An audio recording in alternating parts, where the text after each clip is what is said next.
Good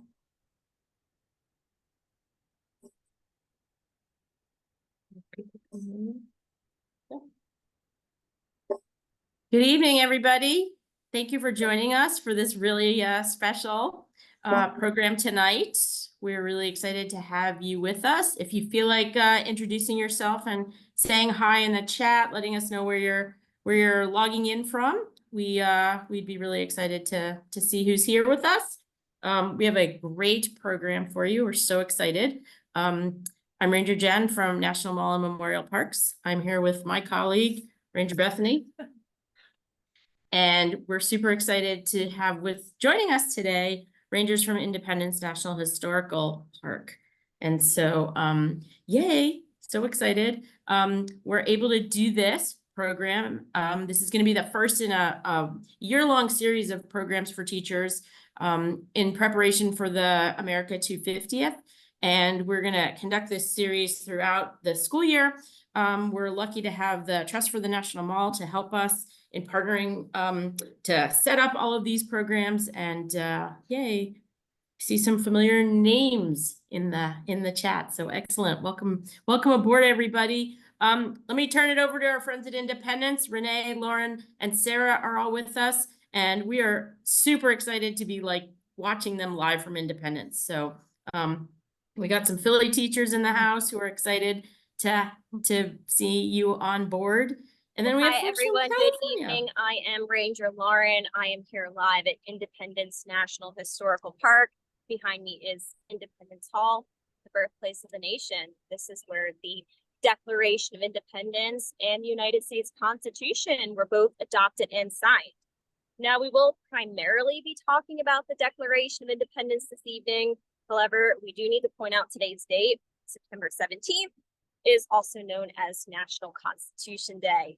So today is the anniversary of the signing of the United States Constitution, which took place right behind me in Independence Hall in 1787.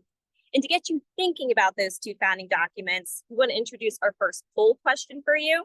We'll be asking quite a few questions of you this evening, encouraging you to get engaged and share your thoughts and opinions as we do all come together as a group of educators to explore Independence Hall and the Declaration of Independence.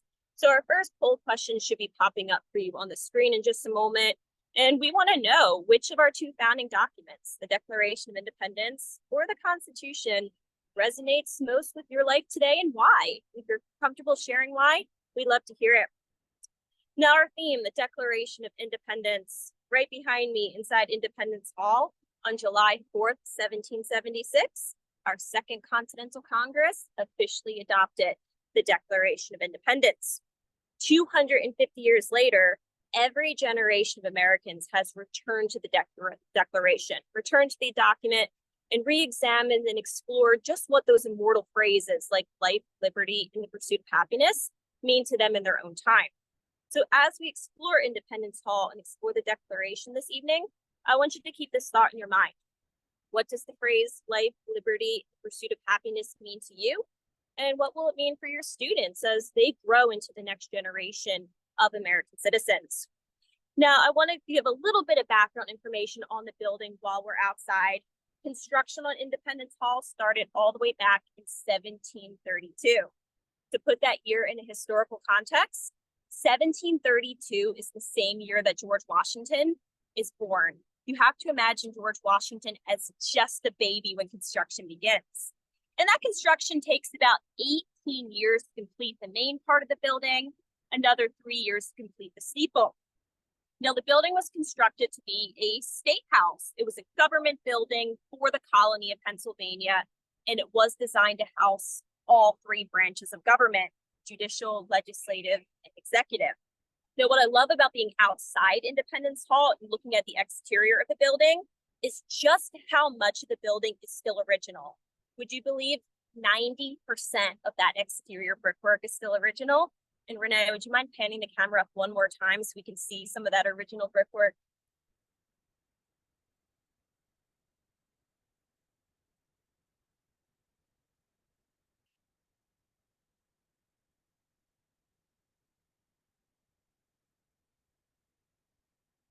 Now, teachers, I know you are super excited to get inside the building and explore. but I have a few really powerful stories I want to share with you while we're outside here on Independence Square. And the first is that of a little boy named James Forten. And his story begins on July 8th, 1776. That was the first public reading of the Declaration of Independence. Colonel John Nixon of the Pennsylvania militia, he stands on the back steps of the State House, right behind me here, and he reads the Declaration of Independence out loud to a crowd of thousands of Philadelphians, people of all races, genders, ages, backgrounds, all coming together as Americans to hear this document being read. And Renee, would you mind panning around so our teachers can see the square and get a good idea of just what it would have looked like to have thousands of Philadelphians packing this square here for the reading? It looks so empty right now, though.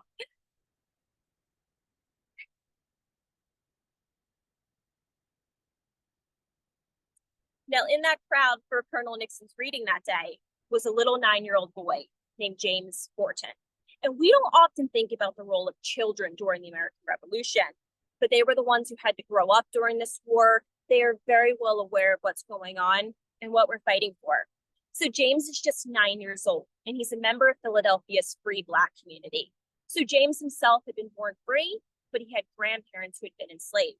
And he's standing right here on Independence Square as he's listening to the Declaration of Independence being read out loud. And young James is hearing phrases like, all men are created equal, for the very first time. And those words that day, they stick with him, because 5 years later, he's a 14-year-old teenager. He decides, I'm old enough to fight in the American Revolution. How he does this is he serves aboard a privateer ship. Well, his ship ends up being captured by the British, and James spent 7 months as a British prisoner of war. He is then thankfully released, and he grows up to be one of the leading abolitionists, not just here in Philadelphia, but in the entire United States. And he dedicates his life to fighting to end slavery, but also fighting for the true meaning of those words. All men are created equal. Words that he heard for the very first time at just 9 years old, right outside here on Independence Square. Now, I want to talk about 2 other stories as well before we head on inside, that of Frederick Douglass and Susan B. Anthony, who both also had powerful moments out here on the square. Frederick Douglass, when he was 26 years old, he was asked by an abolitionist group to come right here to Independence Hall and give an anti-slavery speech. He'd escaped enslavement himself just 6 years prior. This was in 1844. And then a generation later, 1876, women's rights activist Susan B. Anthony finds herself right here in Philadelphia.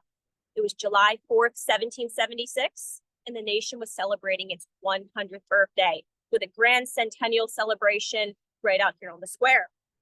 Now, women were denied the right to participate on a stage that was set up here on the square.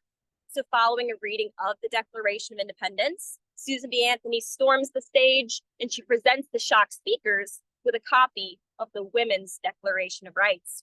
Anthony and other women leaders then go around to the front of Independence Hall and they read that Women's Declaration of Rights out loud. So teachers Frederick Douglass and Susan B. Anthony, they were just 2 of the individuals who used Independence Hall as a backdrop to explore just what life, liberty, and pursuit of happiness meant to them in their own time. Now, everyone, I know you're very eager to get inside, and Renee and I are eager to show you the inside of Independence Hall. So we're going to step away for just a moment as we make our way inside the building. Are there any questions in the chat box? Thank you, Lauren. That was awesome. We're looking to see if there's any questions off the bat, but we thought we would take a minute maybe to connect some of the declaration stories that we have here on the National Mall. Just a really a quick tidbit about our Thomas Jefferson Memorial, you know, that fellow who wrote that declaration. If you've been to the Jefferson Memorial before, you know that one of the 4 quotes that's up on the wall there comes from the Declaration of Independence. Would you like to tell us a little bit about that while they're getting inside? Yeah, so one of the interesting stories associated with the Jefferson Memorial is how those inscriptions were chosen. And there was this big committee that was sort of put together called the Inscription Committee. One of the members of that was actually a ancestor of Thomas Jefferson. who had some very strong opinions on what some of those inscriptions should be. But the one that they kind of all agreed should be up there was, of course, the Declaration of Independence. What's interesting, though, is there was a lot of disagreement on what part of the Declaration should be included within the Jefferson Memorial. There are a couple different suggestions, and essentially a lot of these will go to President Franklin Delano Roosevelt, who played a very strong role in getting the Jefferson Memorial built. And he will note that he thinks that the preamble and the conclusion of the Declaration are the two parts that most people know, and those are the sections that should be up in the Jefferson Memorial. And he strongly encourages them to use those two parts so that people can make that connection to that inscription up there, which is kind of interesting. Now, we'll throw in the chat box, we have a lesson plan on our web page that kind of talks about some of the suggestions, the different parts of the Declaration that they had considered. And you can kind of compare that to, what we have up there today. But I think that is kind of an interesting question of when we look at the whole document, what are the most important sections? And maybe what would your students think today are the most relevant or the most important? And do they agree with FDR that that beginning and that end are the ones that we kind of identify with the most? Another sort of interesting part of that story is that they very much wanted to connect it to what was happening at the time, and the Jefferson Memorial is being built in the late 30s and early 40s. And you think about not only what's happening here in this country, but around the world.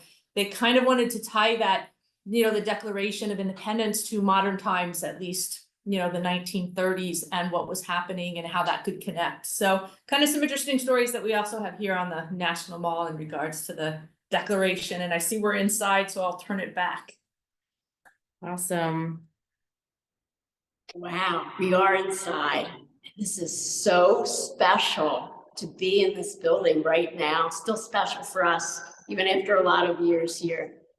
So I want to give you all a chance to take a look around first in this back stair hall. Let me step out of the way.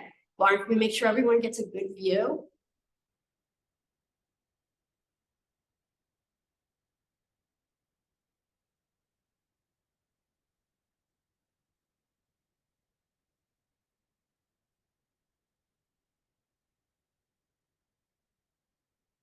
All right, so I just have to show you this handrail. Come over here with me. This is the original handrail, and we're allowed to touch it. Can you imagine the folks who have touched this handrail? Benjamin Franklin, for sure, when he was heading upstairs to attend the sessions of the Supreme Executive Council as governor. Later visitors like Abraham Lincoln or MLK Jr. I can't even imagine the other hands that have been on this railing. The other thing that's really so cool is when you look up. When you look up, we're going to take a look up at the ceiling and take a look. You're going to see what looks like a round series of circles. That's actually like a plug where the Liberty Bell used to be hoisted in and out of the tower. If you came here right prior to 1976, right where I'm standing now, this is where you would have seen the Liberty Bell. And it's got such an amazing story, kind of surprising one too. Sarah, could you drop the story of the Liberty Bell and the links? I want to make sure all of our teachers get a chance to see that. And now I think we need to do a little more exploring in the building. Everyone still with us? Give us a check-in in the chat. We're good. We're with you.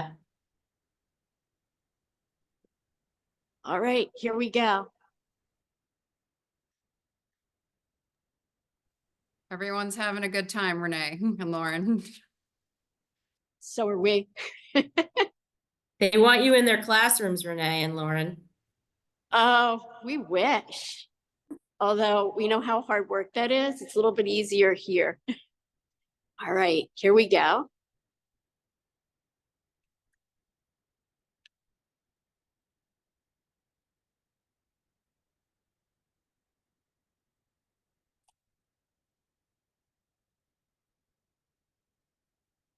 I want to make sure everyone has a chance to see the room. Now I'm going to give you a more up close view. Teachers, welcome to the courtroom of Independence Hall. And so many of our visitors are always a little bit surprised to find a courtroom inside Independence Hall. But as I mentioned outside, the building was constructed to be a state house, and it did need to house all three branches of government. So this would have been the home of the judicial branch. And for American colonists living here in Pennsylvania, a courtroom like this one would have reminded them of their judicial rights as members of the British Empire, rights like due process, right to a public trial, and right to a trial by a jury of their peers. What I really love to point out in the courtroom is the statue justice. Renee, could you pan up to justice really quickly? It's right above the painting. I hope everyone can see it. The goddess Justice, she was a common sight in courtrooms from this era, and also an encouraging sign that justice would have been served here during the trials that were held here in the Pennsylvania State House. Now, I want to talk a little bit about Thomas Jefferson in drafting the Declaration of Independence. When Jefferson sits down and he pens the document, he writes out a list of 27 grievances, 27 different ways in which the British government has been infringing upon the rights of the American colonists. And now for many of us, when we think about the American Revolution, the phrase taxes comes to mind. No taxation without representation. But teachers, I want you to think, how many of those 27 grievances Jefferson listed do you think have to do with taxes? Would you believe just one? 1 out of 27. There's only one mention of taxes in the entire Declaration of Independence. So what were the other 26? Well, many of them were judicial rights, rights you would have found right here in this courtroom. Now, as park rangers here at Independence Hall, we are never far away from a copy of the Declaration of Independence. So I want to grab my copy real quick so we can take a look at some of those judicial grievances. We're going to look at the room while you're doing that. See a table for the lawyers, witness stand. Oh, all right, here we come back. Take a look at some of the judicial grievances that Jefferson listed. Number 9, he has made judges dependent on his will alone for the tenure of their offices and the amount and payment of their salaries. So essentially, Jefferson is saying that judges here in the colonies are no longer being fair when they're dependent on the crown for their salaries. Grievance number 18, for depriving us in many cases of the benefits of trial by jury. Pretty self-explanatory. And number 19, for transporting us beyond seas to be tried for pretended offenses. So how can you receive a trial by a jury of your peers if you could be sent across the ocean to England for trial? So those are just a few of the judicial grievances that Jefferson included in the Declaration of Independence. Now, teachers, as we wrap up our time in the courtroom, I want you to think, for 150 years, American colonists had access to these judicial rights before we see the outbreak of the American Revolution. So once a right is granted, is it ever guaranteed? Well, no, the American Revolution shows us that, right? So what can we do in the year 2024 to protect the rights that we care most about today? So teachers, I'm going to put my handy Declaration of Independence back, and our next stop is going to be the assembly room, the room where it all happened.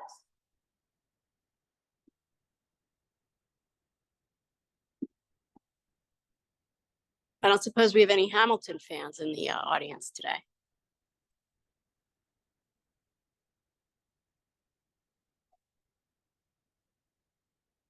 Let's just take one more look around the hall.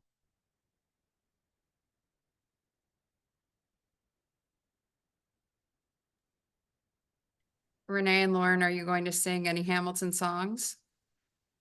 No, we like these teachers. We wouldn't do that to them.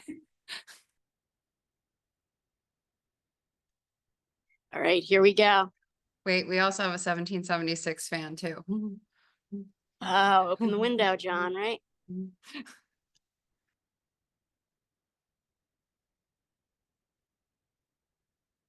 Teachers, welcome to the assembly room.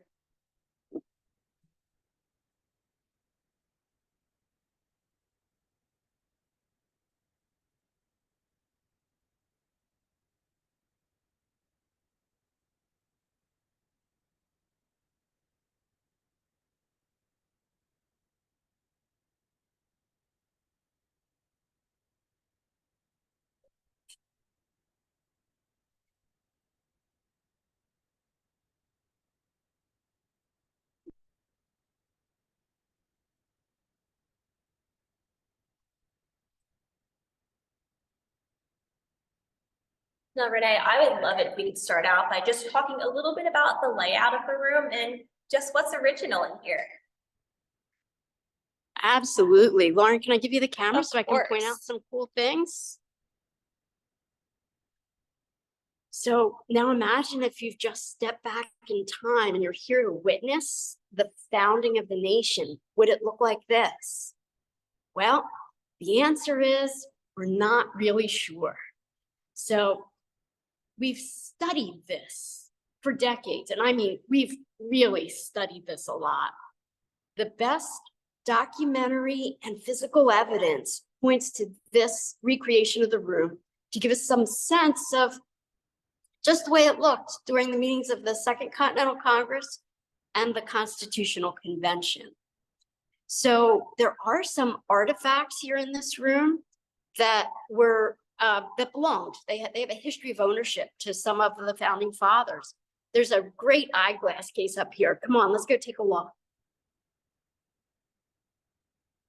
I don't know if we have anyone from Rhode Island with us today,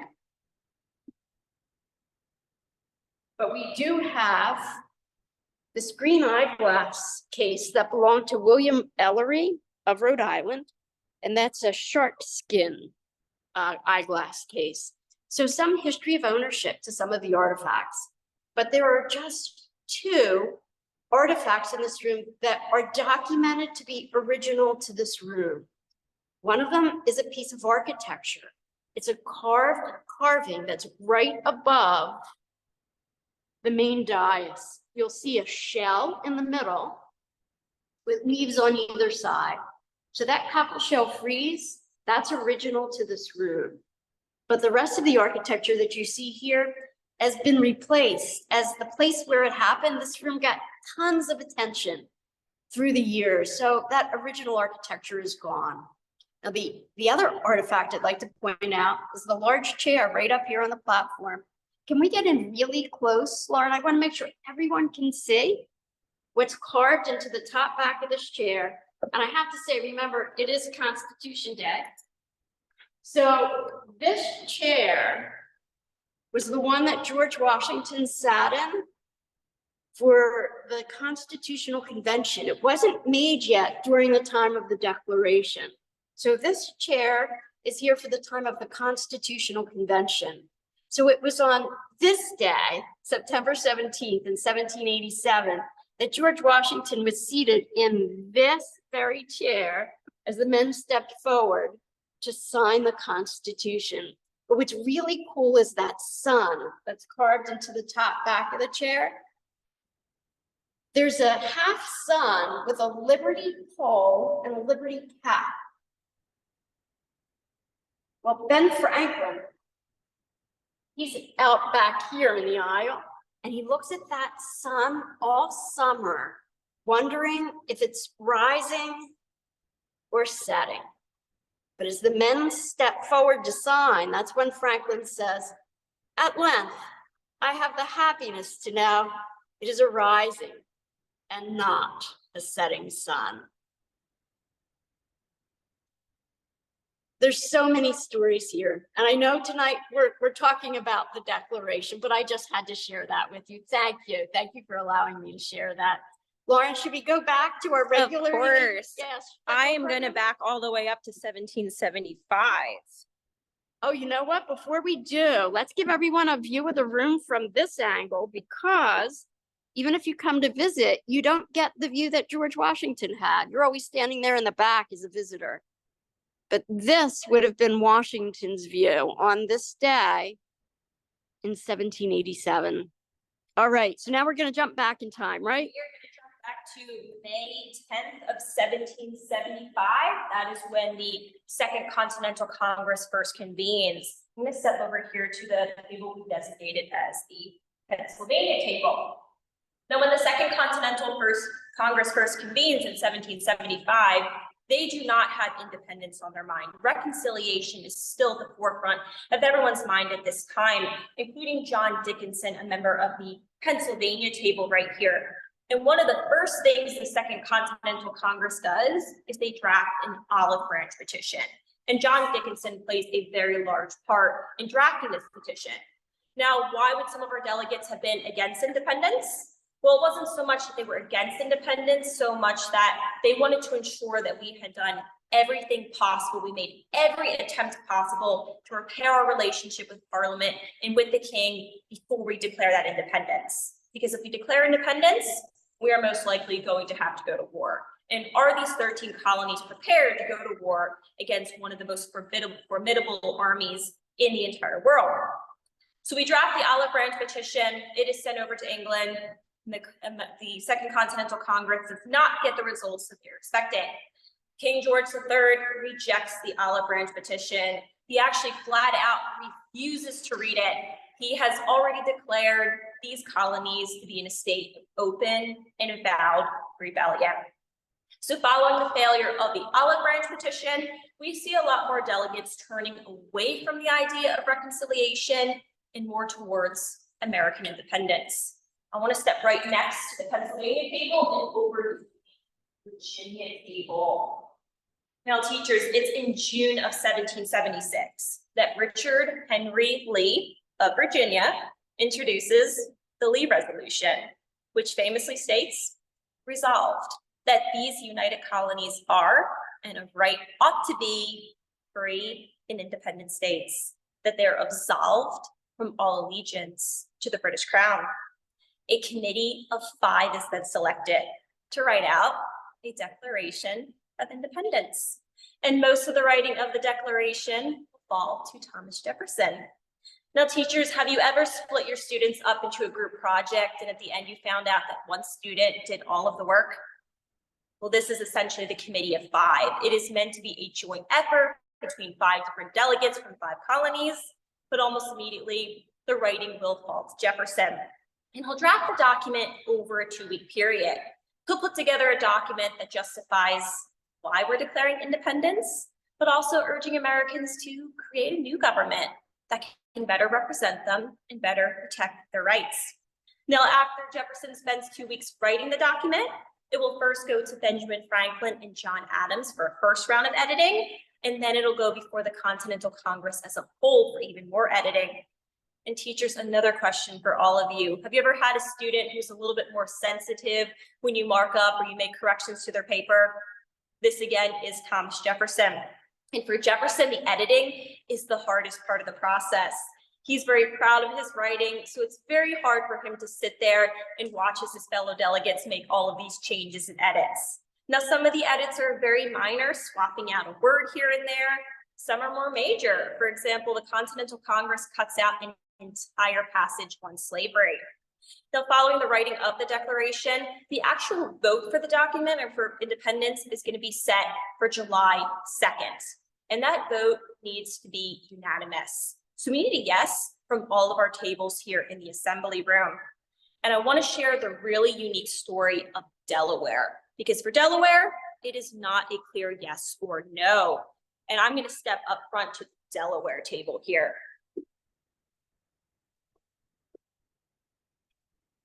Now, teachers, as we are approaching our July 2nd vote, Delaware realizes it has a problem. It is deadlocked.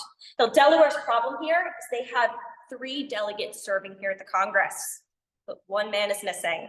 His name is Caesar Rodney, and he's currently back home in Delaware.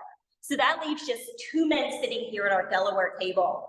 We have Thomas McCain, and he is very much pro-American independence. And then sitting next to him, we have George Reed. And as you can probably guess, teachers, George Reed is very much anti-American independence. So we have these 2 men sitting here with 2 very strong personalities. Neither one's willing to back down. So Thomas McCain has an idea. He writes a letter down to Delaware to Caesar Rodney, urging him to do everything in his power to make it back here to Philadelphia in time for the July 2nd vote. Rodney reads the letter and he recognizes that he has a duty to both Delaware and to this Congress, and he sets off immediately. Now, teachers, I'm sure that many of you are familiar with Paul Revere's famous midnight ride earlier in the war. But what about Caesar Rodney's not so famous midnight ride? Rodney rides 80 miles all through the night through this horrific thunderstorm to make it back here to Philadelphia in time for the vote. And he does all of this while he's very sick. He's suffering from a few different illnesses at this time, but he is willing to make this ride. He comes riding down Chestnut Street and bursting through the doors of the State House. He's described as just dripping with rainwater, completely splattered with mud, but he's made it just in time. And on July 2nd, 1776, Caesar Rodney breaks the Delaware tie. Delaware votes yes for independence.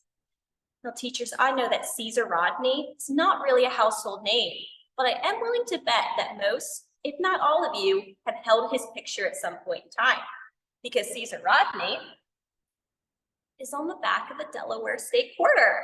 So the next time you get change or you find a quarter in your pocket and it's Delaware, you're gonna see Caesar Rodney making his 80-mile ride on horseback from Dover, Delaware, up here to Philadelphia to break the tie, vote yes for American independence. And the Delaware quarter is such a special way that we remember Caesar Rodney's story and breaking the tie for independence. Now, teachers, after the vote for independence on July 2nd, the delegates will continue for the next few days, the 2nd, the 3rd, into the 4th, making all of their final changes and edits to Jefferson's draft of the Declaration of Independence. And then they will officially approve and adopt the Declaration on July 4th. But it's not time for the signing yet. Would you believe that the signing doesn't come until a full month later on August 2nd of 1776? I want to step up here to the president's table. Congress hires a local calligrapher. His name is Timothy Matlack. He is known for his beautiful handwriting, and he is hired to write out an official government copy of the Declaration of Independence. Matlack's copy is ready to go on August 2nd. It is brought up here to John Hancock's desk. It is then that most of our delegates are going to be invited up one at a time to add their signatures and pledge to each other their lives, their fortunes, and their sacred honors. Now, Renee, I see you zooming in on the inkstand there. Now, teachers, this is not the original inkstand. We do have the original in our collection, though. It's actually housed right next door to us in the West Wing of Independence Hall. But this is exactly what the original looked like that we have out on John Hancock's table today. And now, teachers, as we wrap up our time in the assembly room, I do want you to ponder this thought. What causes would you be willing to sign your name to today, and why? And now, Renee, if you have the time, I would love to explore the 2nd floor of Independence Hall, because all of our visitors come to see the assembly room, to see the room where it all happened. But what we really want to prove today is that those stories of the Declaration of Independence are interwoven throughout the entire building. So we have time to go upstairs to the 2nd floor. Oh, absolutely. And in fact, we don't hardly ever take visitors to the 2nd floor. So this is a real treat for all of us. But let's turn off, well, you know what? Let's turn off our camera now, and we'll meet everyone when we're on the stairs. No need for everyone to listen to us huff and puff.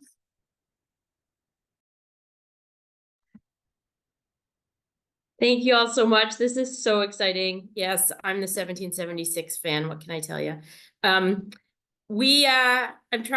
I was trying to get the picture of the pediment at the Jefferson Memorial to be able to share that with you. But if you Google Jefferson Memorial pediment, you'll be able to see the Declaration Committee are represented, those 5 men just above as you're walking up the steps, you can see that. Sorry, Emily, I didn't mean to do that to you.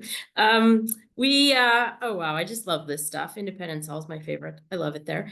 I was trying to think of other stories that we might have for you. Yeah, I was just going there. So we have another spot in our park, which is really funny because as we, battle, I'll be right with you, Lauren, I promise I'll stop talking. As we battle this Constitution Day declaration story thing on the same day, we also have a place in our park that not a lot of visitors know about. It's a memorial to the 56 signers of the Declaration. Everybody gets their own stone. John Hancock's is kind of big, but it's located in the part of our park that is known as Constitution Gardens. So it's this really confusing thing because, as we know, I'm sure teachers, you have this problem all the time, students getting confused between Declaration and Constitution. So yes, we have our own little little conflict with the Steiner's Island Memorial in Constitution Gardens. Okay, we're ready. Let's go. Thank you. Excellent. Well, hi, teachers. We have made it about halfway up the staircase here of Independence Hall. As Renee mentioned, it is very rare that members of the public get to come up to the second floor. Very rare that they get to climb the staircase. And I just want to show you what it looks like out the window here on Independence Square. You can see our statue of John Barry, father of the American Navy. And you can really get a sense of what it would have looked like for that July 8th reading, that very first public reading of the Declaration of Independence, when the square is just packed with thousands of Philadelphians. And what it might have looked like, just peer out the window for that reading. All right, we've got a few more stairs to traverse, so we're going to turn off again and we'll see you in just a few minutes.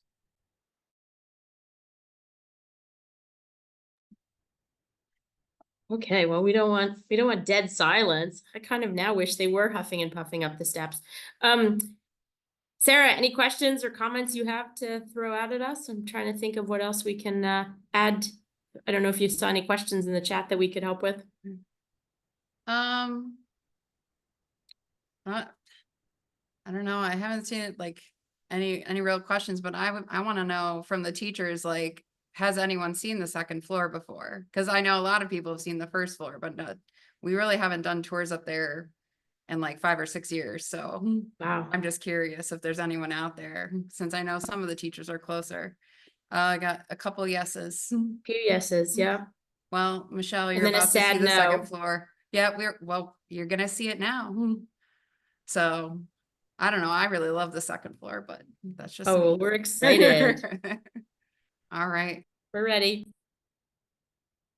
Well, welcome everyone. We have made it to the second floor. We are so excited to show you this space. As Sarah mentioned, the upper floor has been closed for about 5 or 6 years now. We just recently started doing tours up here again. So we take 1 tour a day up here to the second floor. And I personally just had my first opportunity to bring my very first group up here. And it was such a special experience. We want you to have that same experience as well. So we are going to take you into the first room, the long gallery, and introduce you to the second floor.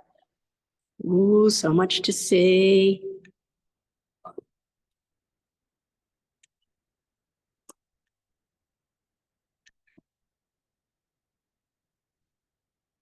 We go, entering into the long gallery.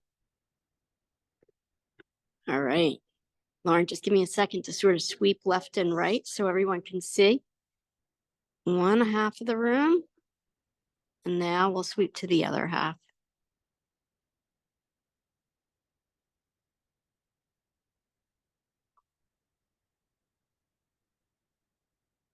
All right, let me come back around to you, Lauren. Welcome to the Long Gallery, everyone. And what I love about this space is how many transitions it's undergone throughout its history.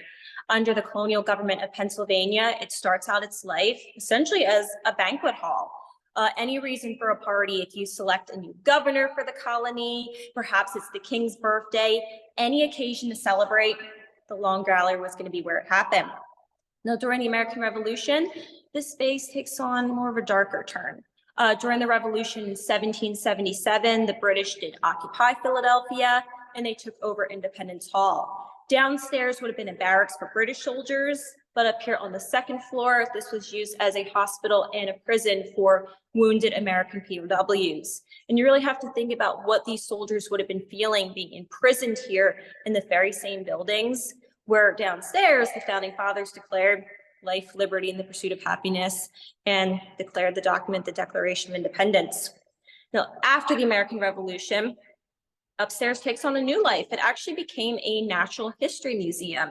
It's being operated by a famous American artist, Charles Willson Peale. And Peale understood the need for an educated American citizenry.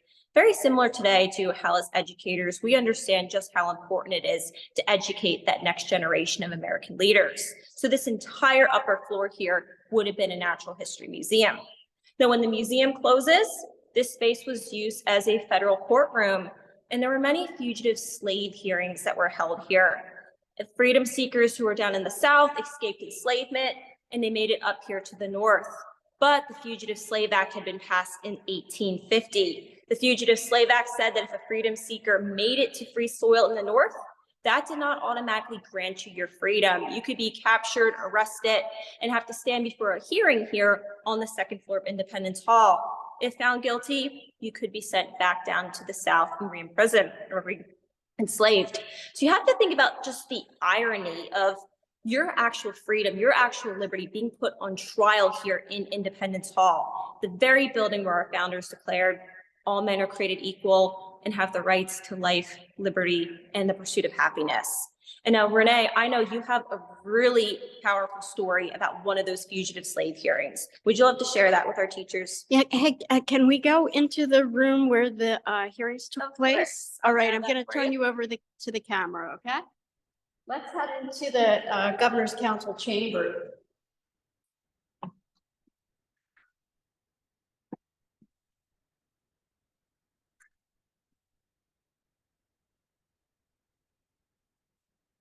So this room is frozen in time to the 1700s. But if you were seeing this in the middle of the 1800s, you'd be seeing something that looked more like a courtroom, this place where the fugitive slave hearings were held. In one instance, there was a fugitive from slavery named Stephen Bennett. He'd been out sawing wood when he was picked up by the slave catchers and brought here for a hearing. He was truly a fugitive from slavery, and the official here decided that he would be sent back to a life of enslavement in the South. His neighbors, they were outraged. They raised an enormous sum of money, $700. And here in this building, they purchased his freedom. Freedom for sale. Freedom is something you can buy and sell right here in Independence Hall. The stories are that's just one. I think Sarah's probably dropped in the chat a link to so many of these stories that we have on our website for the hearings held here. Lauren, should we check the time? Are we doing okay for just a quick look here? I think we are. And Renee, what I love to think about with these fugitive slave hearings is that the Declaration of Independence did not accomplish all the ideals that, it set out and what it spoke about. And it really took future generation of Americans just to return to that document and remember or re-examine what does life, liberty, and the pursuit of happiness mean for each generation? How are we redefining it? Absolutely. Now, before we head up to the real treat, the bell tower, which nobody ever goes up in, I'm excited to go up right now. Before we go, I just wanted to point out this flooring, because what we can actually show folks here is the original flooring. So it was found in little bits all throughout the building and then moved here into this room where no one walks on it. The other thing here that's so cool is a transit instrument. And that's the thing that looks like a telescope right over here. Well, the story behind this is that there is a boundary dispute between Pennsylvania and Maryland. So to settle the dispute, they hired surveyors by the names of Mason and Dixon. And they used this actual instrument to lay out that dividing line, which today, of course, we know as the Mason-Dixon line. But that's not the end of the story, right? So then fast forward now to the transit of Venus. It was an astronomical event happening in the 1700s where Venus would come between the Earth and the sun. And if they could get that measurement, they'd be able to help determine the size of the solar system. This was big. Teams of scientists across the globe were cooperating, collaborating, sometimes competing to get that measurement. So it was here, right here on Independence Square, right where we started, where scientists from Philadelphia had this instrument. And it was a beautiful day. They were able to get the measurements. So those measurements really cemented the reputation of American scientists. It was really not just a political revolution that we have going on, or even social or economic revolutions. There was a revolution in science happening at this time. And through that device and the people who used it, their calculations, it really lifted the opinions of our American scientists. There's just so much to discover, but we've got to go see that bell tower. I'm ready. Are the teachers ready? Let's go show everyone the stairs.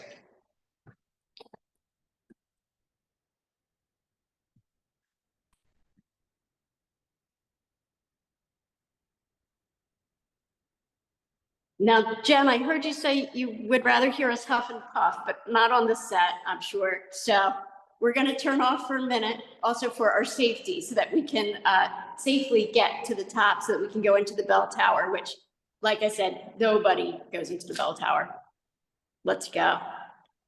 We appreciate that. We want you to stay safe because I think, at least I can say, we are all enjoying getting the behind the scenes look at Independence Hall and hearing all of your stories.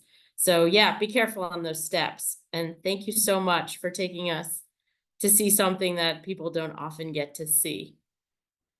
Teachers, if you have any questions, now might be a good time to throw some in the chat as we finish up here and we get a chance to see this like really special spot of Independence Hall. Sarah's doing a great job on answering things and providing a lot of resources. Coolest thing about Signers Island. I think the coolest thing about that is just the fact that it's there and that a lot of people don't know about it.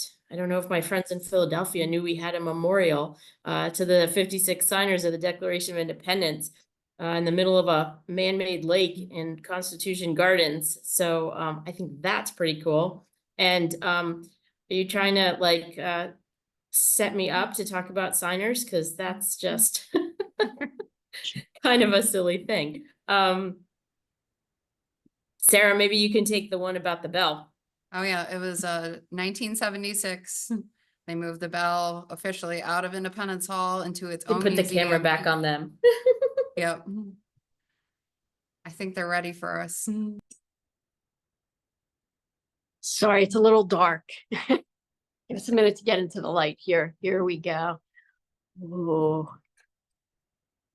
Let's look around.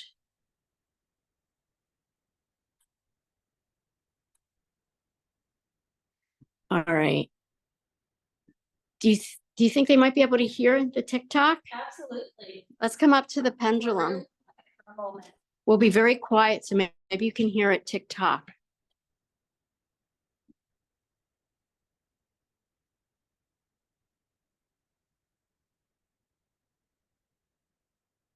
Could anyone hear that? All right. So welcome, everyone. We've gone up just one set of stairs so far. The tower we're in right now is not the first tower. The first tower for Independence Hall would have been constructed in the early 1750s. However, we do know by the time of the American Revolution, that first tower was starting to rot away. It was falling into disrepair. So ultimately, we are not entirely sure whether or not the Liberty Bell would have rang out for independence in 1776, because we do know that that tower was not in the best condition. It was ultimately torn down during or after the American Revolution, and the current tower, the one that we're standing in today, was constructed in 1828. Renee, do you think we can go up one more set of stairs? I'd really love to show the clock. Oh, we've got to see the clock. Will we be able to get a view out onto the square from right here before we go? I don't think we had talked about that earlier, but are there tons of big spiders back there? Oh, super. I like these teachers a lot. Here we go. Okay. Eek. All right, how cool is this? I'm sorry if you see the spiders. Okay, I'm gonna hold this selfie stick up really, the monopod up really high. So maybe you can see it. Kidding when you said behind the scenes. Was that too much information? No, it's awesome. Awesome. All right, now we're gonna go on upstairs one more level. This time we're gonna keep the camera on because this, cobwebs.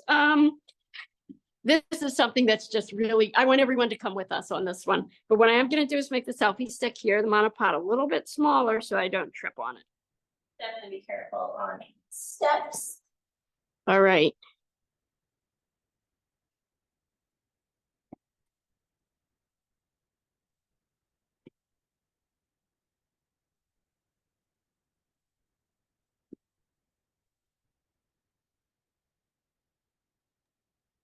We're almost there. I've never decided if the stairs going to the bell tower are the worst or the stairs in the bell tower are the worst. Renee, do you have an opinion on that? I don't know. None of them are good. We're still climbing, Lauren. I didn't realize we were going this high up. Okay. Is there enough light up there? Getting kind of dark. Ooh. All right, let me come up and see. We'll see if we have enough light. If not, we'll just come back to this level with the clock. All right. Let's see what we got going on here. There's a great view out this window.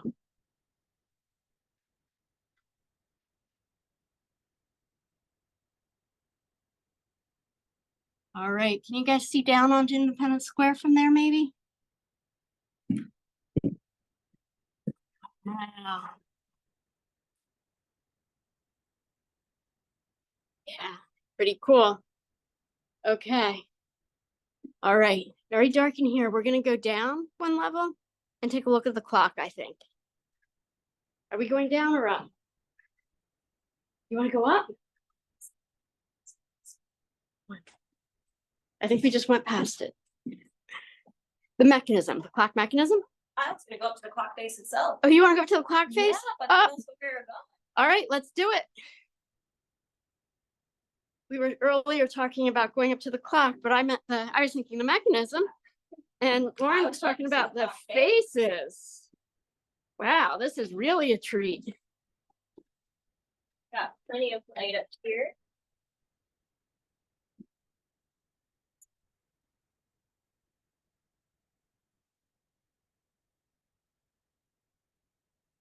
The best one is around the other side. So there are these screens. We are right now inside the clock faces. And here you're going to get a look at it when we pull back one of the screens.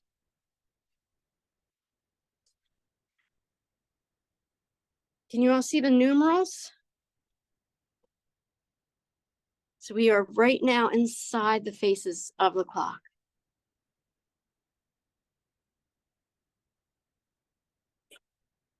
So teachers, I love being up here by the clock face. Shows you just how big our clock is. It does date to 1876, as well as the bell above our heads. Now, the Liberty Bell, of course, cracked. It was brought down from the tower, and the bell that replaced it is the Centennial Bell. Went up there for our 100th birthday. The Centennial Bell is really cool. It has a lot of symbolism to it. It weighs 13,000 pounds, 1,000 pounds for each of our 13 colonies. And it is made from the metal from 4 cannons, 2 from the Revolutionary War and 2 from the Civil War. So our clock, as well as our Centennial Bell, they are coming up on their 150th birthday very soon. And while this tower would not have been here for independence, the tower, the clock, the bell, they've been here for the last 150 years, and they've been here to witness each and every generation of Americans as they've all gone back to that founding document, back to the Declaration, and back to that immortal phrase, life, liberty, and the pursuit of happiness, and what each generation has taken from that phrase and how they've redefined it for them in the present day. Now, we are about 5 minutes away from the ringing of the Centennial Bell. So it rings every hour on the hour. Renee, do we want to go downstairs to hear the Centennial Bell ring? Yes, absolutely. So we'll turn off our camera, and maybe this is a good time to drop. I think we have one more poll question. So maybe if it's possible to drop a poll question, and we're going to turn it over to you, Jen, and to give us some time to go back down from the tower safely. We'll see you guys soon. Thank you so much. What a treat. Be careful. Yeah, so here's your poll question that you can think about here. When we set out to think about doing a series about of programs for the 250th of the Declaration, it just seemed to me that the place we should start was with the Declaration. And so I'm really excited that our friends at Independence were willing to come along. I never expected that we'd be standing in the bell tower with them. So I so appreciate everything that you've just shared with us and taken us on this tour. Teachers, I hope you've enjoyed it. Yeah, I see some folks geeking out like I am. I don't know if you've seen me over here doing the same thing. But yeah, this has been awesome. And I hope you'll join us for future sessions. We're gonna try and do this, I think on the second Tuesday of the month. We had to switch last week.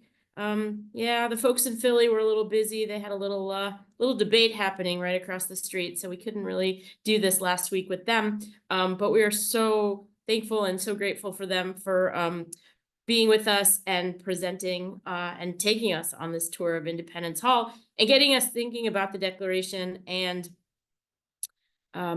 you know, when we consider this 250th anniversary, a lot of it is it, you know, are we celebrating this, and are we thinking about the parts that got changed or should have been changed or were left out, or you know, there's a lot to consider. And so we hope this is just the start of a conversation that you'll have with us and in turn share with your students.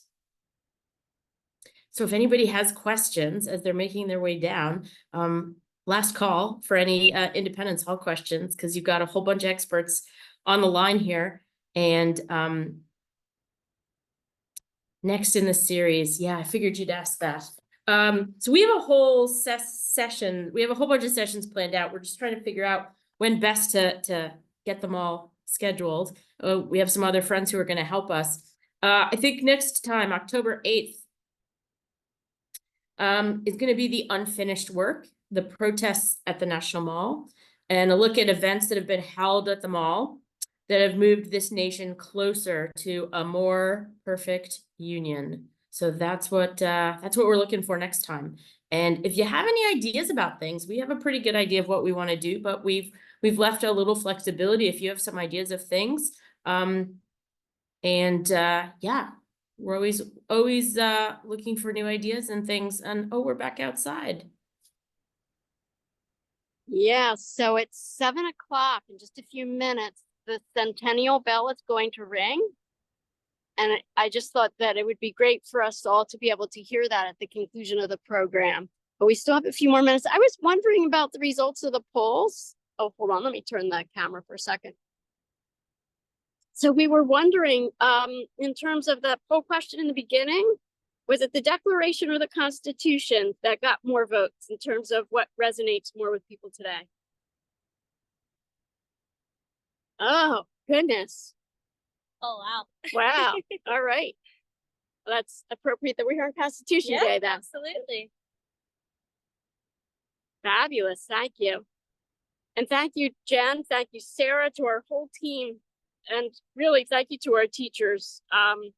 We're just so thankful that you all take the time to spend to learn this information, to share it, to get your students excited about it.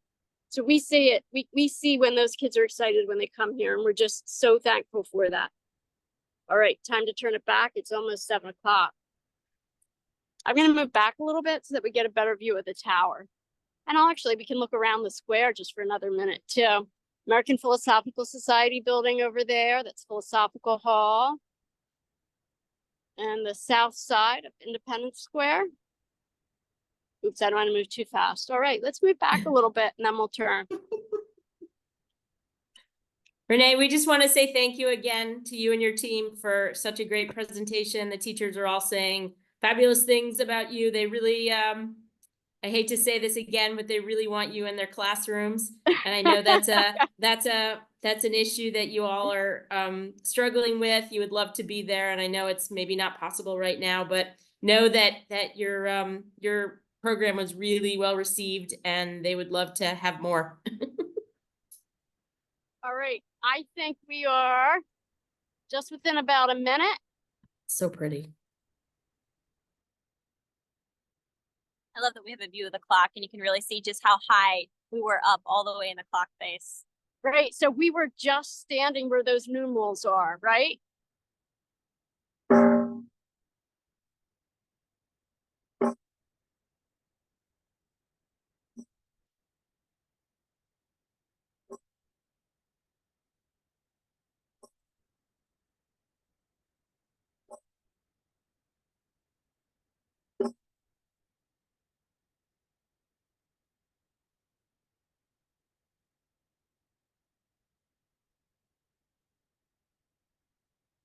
Well, it's time for us to go. We've loved spending time with everyone today. So we're gonna sign off at this point. Jen, we'll turn it over to you.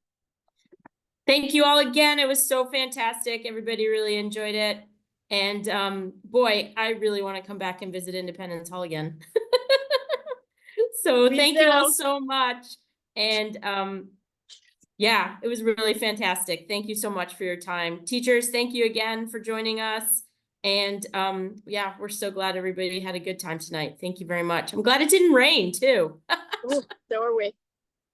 Thank you, Thank you everyone. again. Bye-bye. Bye-bye.